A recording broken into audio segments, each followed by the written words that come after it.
हिंदी सुगम भारती 7वीं कक्षा पाठ नंबर 4 सोनू हाथी।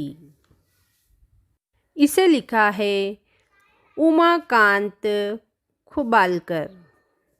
जन्म 7 अक्टूबर 1953, नागपुर, महाराष्ट्र। परिचय। उमाकांत जी ने प्रचुर मात्रा में बाल साहित्य लिखा है। आप आकाशवाणी और वैज्ञानिक तथा शब्दावली आयोग से जुड़े रहे। प्रस्तुत एकांकी पशुओं के प्रति प्रेम तथा दया भाव को जगाती है। जंगल में लकड़हारा पेड़ काट रहा है। कुल्हाड़ी के वार से आहत हो पेड़ दर्द से करहाता है। पेड़: लकड़हारे भाई, मुझे मत काटो, मैं आप सबके काम आने वाला हूँ। विश्वास: मेरे बच्चे भूखे हैं, मैं क्या करूँ? तुम्हारी लकड़ी काट कर बाजार में बेचूंगा, 4 पैसे मिलेंगे, तभी चूल्हा जलेगा। बच्चों का कष्ट देखा नहीं जाता। पेड़ भयभीत होकर: नहीं नहीं, रुक जाओ भाई, क्या पूरा काट डालोगे मुझे? मैं भी तुम्हारे बेटे जैसा हूँ। विश्वास: ओफो, बेटे का नाम ले लिया, मैं तुम्हें नहीं काट सकता, आज घर में चूल्हा नहीं जलेगा। पेड़: तुमने इंसानियत दिखाई, चलो इंसानियत की इस बात पर तुम्हें एक अनोखा उपहार देता हूँ। विश्वास खुश होकर: कहते हैं ना, अंधे को आंखें और भूखे को खाना, इससे ज्यादा और क्या चाहिए। पेड़: ये नन्हा हाथी अपने परिवार से बिछड़ गया है, इसे तुम अपने साथ ले जाओ, ये बीमार है बेचारा, 8 दिनों से भूखा है। विश्वास चौंक कर: क्या कहा? इसको अपने साथ ले जाऊं? यहाँ तो अपने रहने का ठिकाना नहीं है, इसे कहाँ रखूंगा, क्या खिलाऊंगा और डॉक्टर को पैसे कहाँ से दूंगा? पेड़: मेरी बात मानकर इसे अपने साथ ले जाओ, तुम्हारे काम अवश्य आएगा। विश्वास: ये कैसी सौदेबाजी है, घर ले जाकर इसका क्या अचार डालूंगा?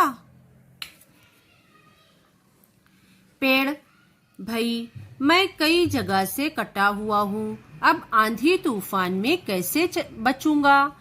इसे अपने पास नहीं रख सकता। क्या ये तुम्हारा बेटा नहीं बन सकता? क्या ये तुम्हारा प्यार नहीं पा सकता?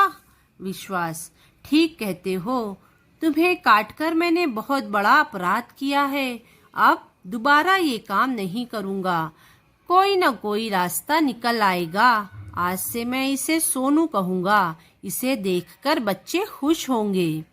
दृश्य 2। घर के आंगन में नन्हा हाथी और विश्वास खड़े हैं। सोनू स्वाभाविक चिंघाड़ता है। सुमित्रा दरवाजा खोलकर बाहर आती है। पति के साथ नन्हे हाथी को देखकर चौंक पड़ती है। विश्वास सोनू से: सोनू, ये है तुम्हारी माता जी। सुमित्रा झिल्लाते हुए: ये क्या देख रही हूँ, घर में नहीं है दाने, अम्मा चली भुनाने। किसको पकड़ लाए हो? घर में 2 बच्चे हैं, उनकी चिंता नहीं है तुम्हें? इसको भी ले आए, कहाँ रखेंगे, क्या खिलाएंगे? विश्वास: कुछ भी कह देती हो, अब लौटा नहीं सकता, अपने हिस्से की आधी रोटी खिलाऊंगा इसे। सोनू के चिंघाड़ने का स्वर उभरता है। विश्वास को बीमार और दुखी पाकर खूंटा तोड़कर घर के अंदर सोनू का प्रयास करता है। विश्वास खुशी से: आजा मेरे लाडले, तेरे पास आते ही कलेजे में ठंडक पहुंच रही है। मुझे बड़ा दुख है कि मैं तुम्हारे लिए ज्यादा कुछ नहीं कर पा रहा हूँ। सुमित्रा गुस्से से: मैं तुम्हें इसे घर में नहीं रहने दूंगी। विश्वास: ऐसा मत कहो, देखती नहीं ये कितना समझदार हो गया है। मुझे बीमार देखकर मेरे पास दौड़ा चला आया, अब तो बच्चे भी इसे पसंद करने लगे हैं। सुमित्रा सिसकती हुई: मैं इसकी दुश्मन थोड़ी ही हूँ, मुझे अफसोस इस बात का है कि इससे भी अपने साथ भूखे रहना पड़ रहा है। घर में फूटी कौड़ी नहीं है, कहाँ से दाने पानी जुटाऊंगी। विश्वास, यही तो जिंदगी है भगवान, इंसान को खूब लड़ना पड़ता है। चल बेटा सोनू, बाहर चल, तुझे कुछ खिलाता पिलाता हूँ। तेरे लिए दवा ले आता हूँ। सुमित्रा, नहीं, मैं तुम्हें इस बीमार हालत में बाहर नहीं जाने दूंगी। मैं ही सोनू को खिलाती पिलाती हूँ। विश्वास, कुछ सोचकर सोनू। है, पड़ोस के गांव में बहुत बड़ा मेला लगा हुआ है, सोनू को भी साथ ले जाऊंगा। गांव वाले इसे केले और गन्ने खिलाएंगे। सोनू विश्वास की बात समझकर स्वीकृति में सर हिलाता है। सुमित्रा, मैं भी चलूंगी साथ में, बच्चे भी चलेंगे। वो सोनू को गले लिपट जाती है। बड़ा बेटा, पिताजी सोनू के ठीक हो जाने पर हम उसे उसके असली घर जंगल में छोड़ देंगे। नए शब्द।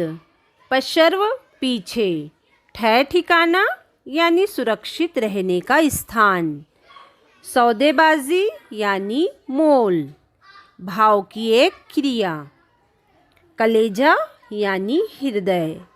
कहावतें। अंधे को आंखें और भूखे को खाना, यानी ज़रूरतमंद को ज़रूरत की चीज़ मिलना। घर में नहीं दाने, अम्मा चली भुनाने, यानी पैसों के अभाव में भी बड़ा काम करने की तैयारी। मुहावरे। फूटी कौड़ी ना होना, यानी कुछ भी ना होना। अफसोस होना, यानी दुखी होना।